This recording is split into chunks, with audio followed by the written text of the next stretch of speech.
Greetings, theists and non-theists. I'm the Atheist Paladin, and I'm going to do a critique on DOS American Atheists' views on post-Marxism. Now, I'm not going to do a critique of the whole thing, maybe later, but there was one particular thing, since I have the time for it now, that stood out to me. And DOS said that capitalism will inevitably lead to boom and bust cycles.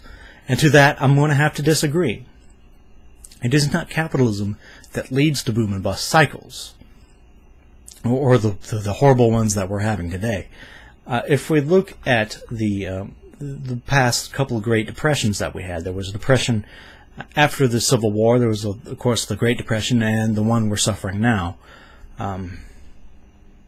If we take a look at it, all these three depressions, it is caused by a contraction in the money supply. This is all what they have, something similar.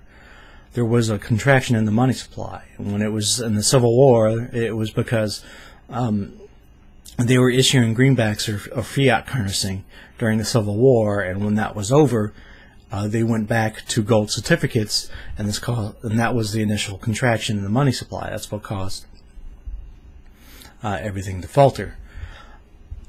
And this is part of the problem what we have today. What is causing the boom and bust cycles today is the Federal Reserve System, or the federal fractional banking system.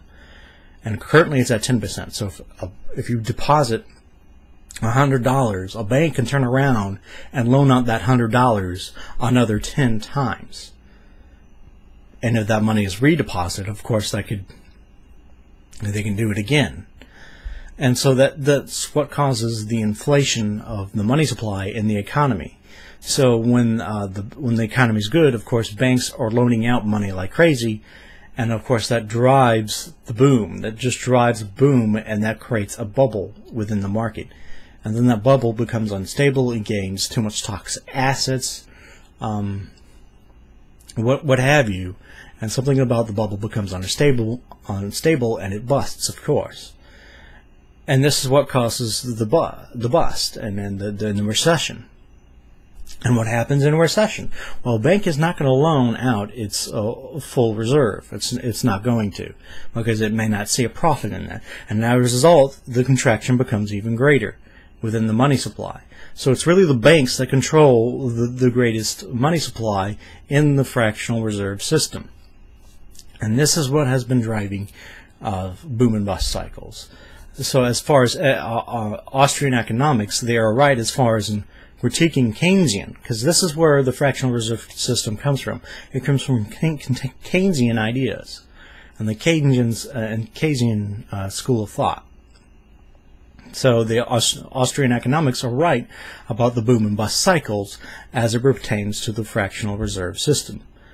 Of course, they talk too much about gold, but that's a relic of the past.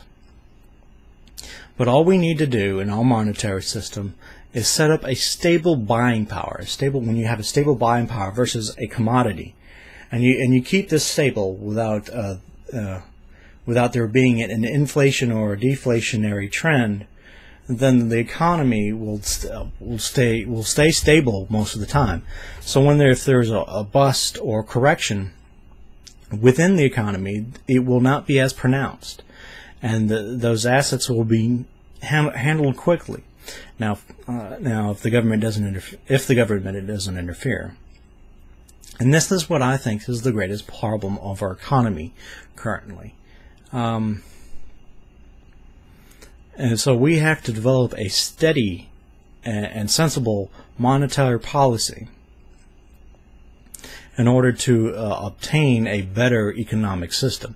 So if we go back, we have to transition back from this fractional system to a full reserve system.